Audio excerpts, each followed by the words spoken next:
Hoje vamos então à nossa segunda aula, a aula mais bem pesquisada da nossa série sobre sistema de registro de imóveis. Hoje nós vamos falar sobre história do sistema de registro de imóveis no Brasil.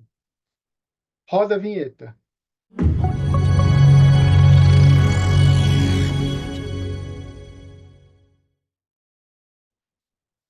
Então, nós fizemos aqui um grande esforço para fazer uma pesquisa cuidadosa, uma pesquisa de qualidade para você. Por que você não dá o seu like? Por que você não se torna assinante do canal? Torne-se assinante, você tem aqui o melhor conteúdo de qualidade. Vamos lá?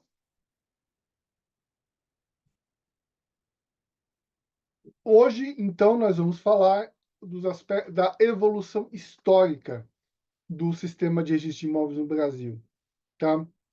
E nós podemos pensar que não existia publicidade imobiliária nenhuma até 1843, certo? Você não conseguiria saber quem é o dono desse imóvel aí. Você não conseguiria saber disso até 1937, tá? Você não conseguiria saber dessa informação. Isso só nas cidades maiores. Isso foi um processo lento ao longo do século XX. Vamos começar a apresentação, né?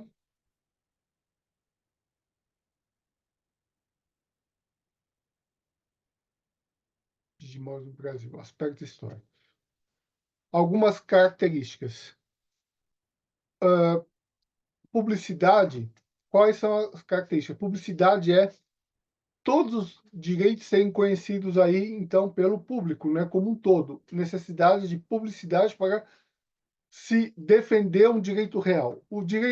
Existe uma questão, assim, direitos sobre coisas, eles precisam ser conhecidos por todos. Por quê? Os direitos de uma pessoa sobre uma coisa, sobre um bem, eles podem ser exigidos sobre uma coisa. Mas como é que eu vou saber se alguém é dono de uma coisa? No caso do imóvel, não tem como eu saber que ele pertence a alguém,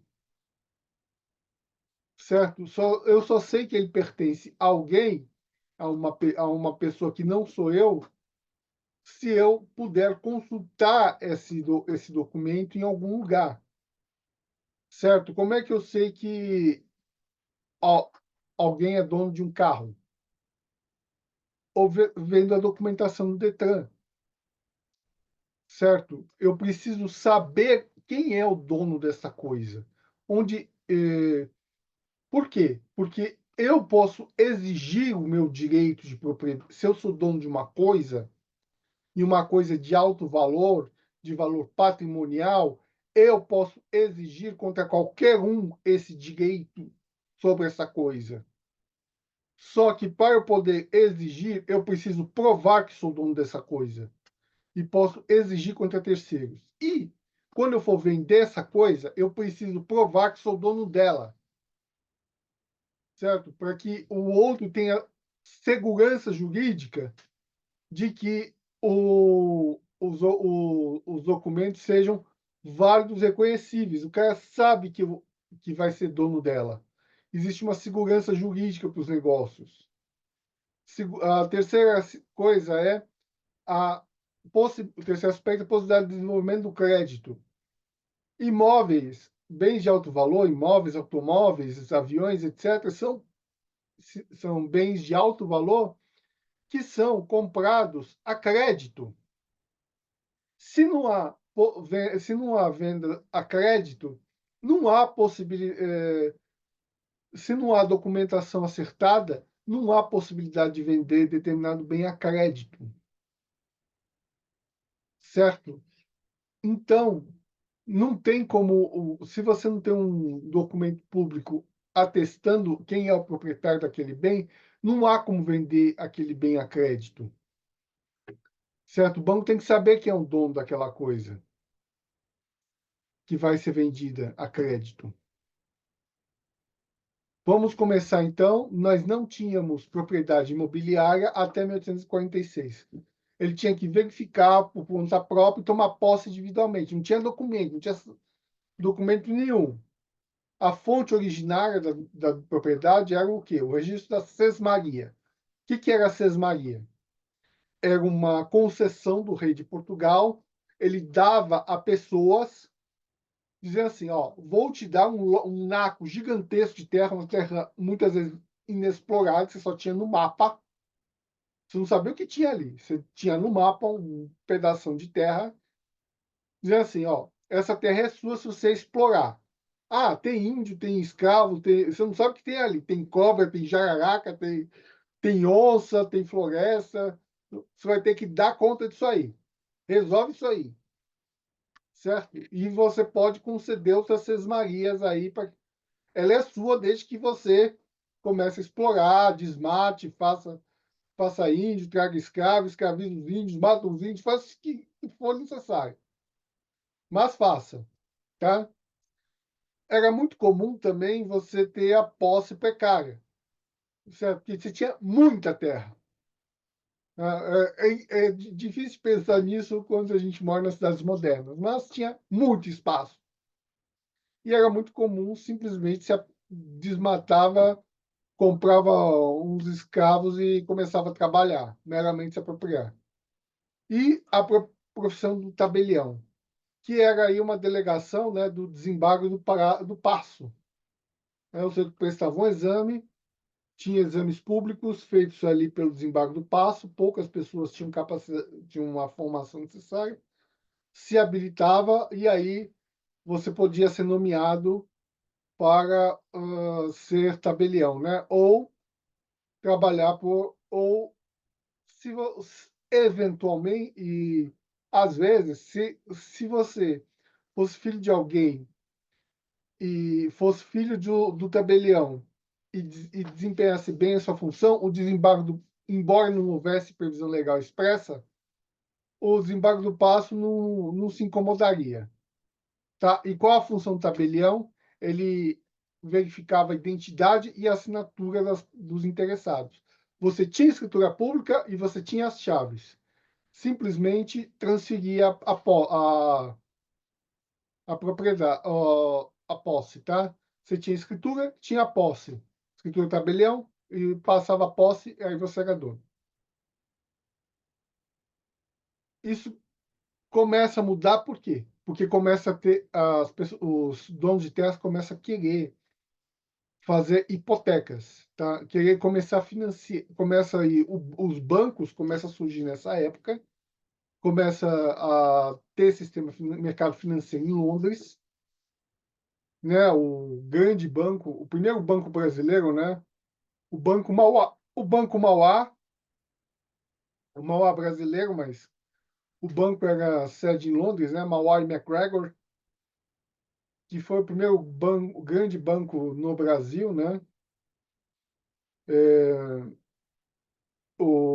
e aí e aí começa a ter um interesse em você começar a pegar crédito para comprar terra.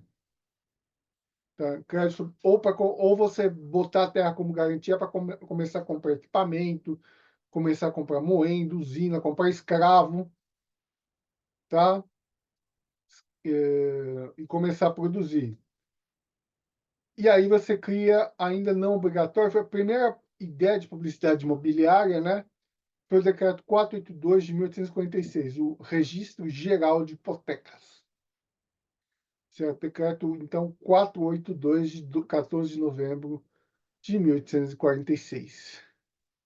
E a primeira lei geral grande lei geral de hipotecas é a lei 1237 de 1864, certo? Tornando obrigatório o registro geral de hipotecas. E aí nós temos a lei 451B de 1890, que foi a primeira tentativa de criar um registro de imóveis com todos os direitos no Brasil, certo? De forma experimental. Ele era facultativo. Registro Torrens no Brasil, que nós vimos lá na aula anterior. a adoção, então, do registro Torres de forma experimental por Rui Barbosa. O Código Civil de 1859, embora ainda não tivéssemos a adoção em larga escala do registro imobiliário, já dizia que já criava o sistema que nós temos hoje de presunção de veracidade do registro, né?